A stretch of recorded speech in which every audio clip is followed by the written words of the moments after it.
નમસ્કાર દોસ્તો, પ્રસ્તુત ભૂત કથા સ્વરચિત છે. દોસ્તો, એક ચિત્રકાર હતો. આ ચિત્રકાર ઘણો પ્રયોગશીલ હતો. એ નવા પ્રયોગશીલ ચિત્રો ક્યારેક કાગળ ઉપર તો ક્યારેક કેનવાસ ઉપર ખૂબ સરસ રીતે ચિત્રિત કરતો હતો. અને એમની આ ચિત્રોની એક વિશેષતા એ હતી કે એમના પ્રત્યેક ચિત્રો એ હંમેશા કંઈક ને કંઈક ભાવ અભિવ્યક્ત કરતા હોય છે. આવો કુનેબાજ અને એક માંજેલો ચિત્રકાર, એમના મનમાં એક વિચાર આવે છે.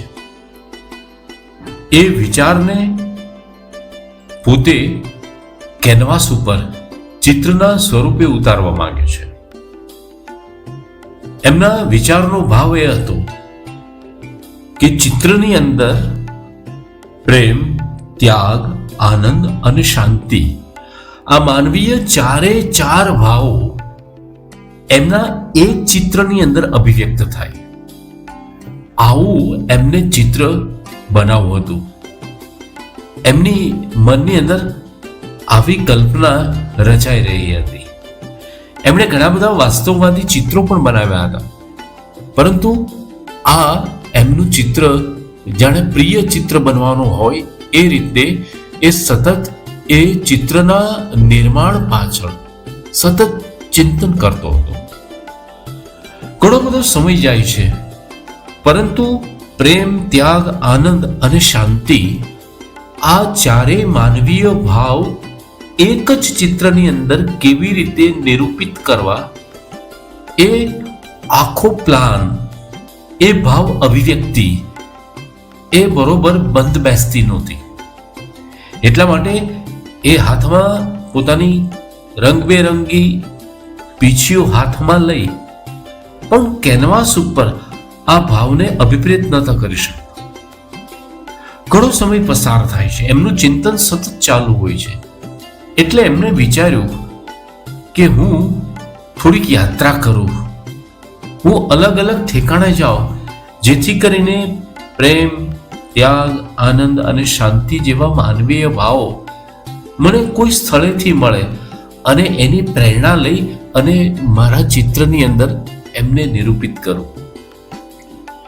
એ સૌ પ્રથમ ઘણા બધા વિભિન્ન ધાર્મિક દેવાલયો, ધાર્મિક સ્થળો, એ દરેક કોમ્યુનિટીના ધાર્મિક સ્થળો ઉપર જાય છે અને આ તમામ દેવાલયો અને ધાર્મિક સ્થળો ઉપર પ્રેમ શોધે છે, ત્યાગ શોધે છે, આનંદ શોધે છે, શાંતિ શોધે છે. પરંતુ આ ચારેય ભાવો એક સૂત્રની અંદર બાંધીને એમને ક્યાંય પણ આ આધ્યાત્મિક ક્ષેત્રોની અંદર દેખાતા નથી. એટલે પછી ત્યાંથી આગળ નીકળે છે. એ ઘણા વિદ્વાન મીમાંસકો, પંડિતો, ધર્માચાર્યો, એવા ઘણા અગ્રણી ધાર્મિક જગતના લોકોને મળે છે. એમની સાથે ઘણા બધા સંવાદો કરે છે આ ચાર શબ્દના તત્વો ઉપર. પરંતુ એમને નિરાશા સાંપડે છે. આ ચારેય માનવીય ભાવો એમને આ મૂર્ધન્ય પંડિતો પાસેથી પણ નથી મળતા, કે નથી કોઈ ધર્મ જગતના મોટા વ્યક્તિઓ પાસેથી મળતા. એટલે ફરતા ફરતા પછી વિચારે છે કે ચાલો કદાચ અમારા ચારેય માનવીય ભાવોની પ્રેરણા મને હિમાલયમાંથી મળે. એટલે હિમાલય તરફ જાય છે. પણ હિમાલયની અંદર એમને કશો હાથ નથી લાગતું, કારણ કે અગાઉ પણ એ કેટલી જગ્યાએ એક પણ સ્થળ એને બાકી નહોતું રાખ્યું. એ સ્મશાનના પણ ગયો હતો અને મણિકર્ણિકા ઘાટ પર પણ ગયો હતો. ટૂંકમાં જ્યાંથી પ્રેરણા મળે એવા દરેક સ્થાનો ઉપર એ ફર્યો.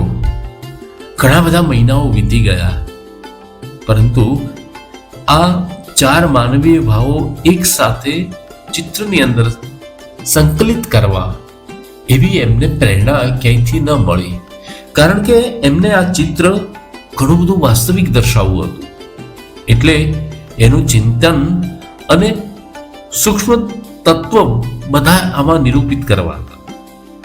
અને અંતે છેલ્લે થાકી હારીને એ ઘરનો માર્ગ પસંદ કરે છે અને પોતાના ઘર તરફ જ્યારે આવી રહ્યો હોય છે અને એ જુએ છે કે પોતાના ઘરમાં પ્રવેશ કરતાની સાથે જ એમની પ્રેમાળ પત્ની હોઠ પર સ્મિત લઈ એમની પ્રતીક્ષા ભરી આંખો પોતાના કંથને જોઈ અને રાજીના રેડ થઈ જાય છે. એમની આંખોમાંથી પોતાના પતિ પ્રત્યેનો એમનો પ્રેમ અસ્ખલિત રીતના વહી રહ્યો હોય છે. પોતાના વડીલ માતા પિતા, એમના વૃદ્ધ માતા પિતા ચિત્રકારના, એ એમના દીકરાને જોઈને ખૂબ આનંદિત થઈ જાય છે. એમને માથે હાથ ફેરવે છે અને કહે છે કે બેટા આવી ગયો.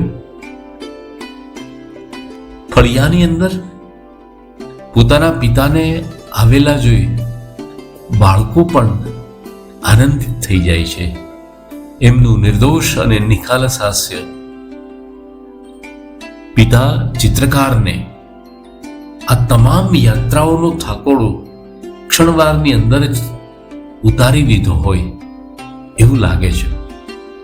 અને કુટુંબની સાથે બેસી એ ભોજન ગ્રહણ કરે છે અને એક અદ્ભુત શાંતિ મળે છે. આ પ્રસંગ જેવો દૃશ્યમાન થાય છે અને કલાકારને એમના જે ભાવચિત્ર રજૂ કરવાના હતા એ તમામ ભાવચિત્ર એમને સાક્ષાત દર્શન થયા. એમના 4 તત્વ હતા. એનું પ્રથમ પ્રેમ તત્વ એમની પત્નીની અંદર એને જોયું.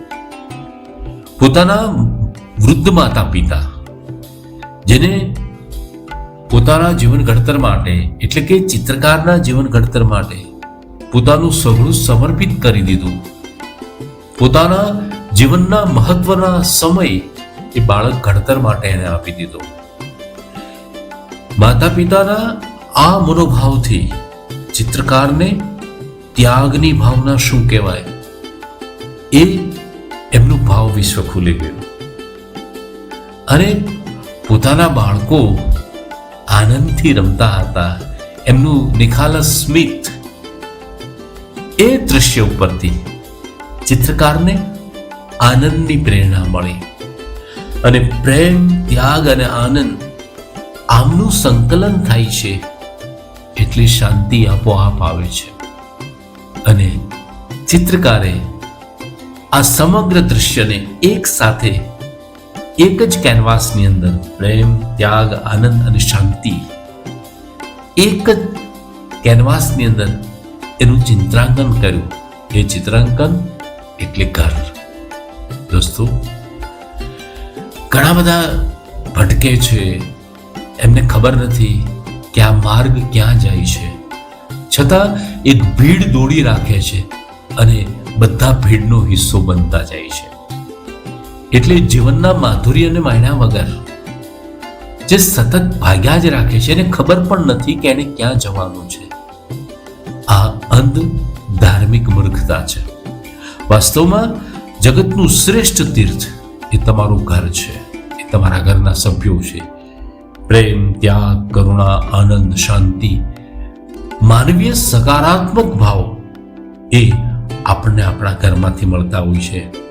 પણ કમનસીબે મહત્તમ લોકો જે ભીતર પડેલું છે, પોતાના ઘરની અંદર પડેલું છે, એ બહાર પથ્થરોમાં અને કહેવાતા કેટલાક દંભીઓમાં શોધ્યા હોય છે. વાસ્તવમાં જીવનનું શ્રેષ્ઠ તીર્થસ્થળ એ આપણું ઘર છે. ધન્યવાદ.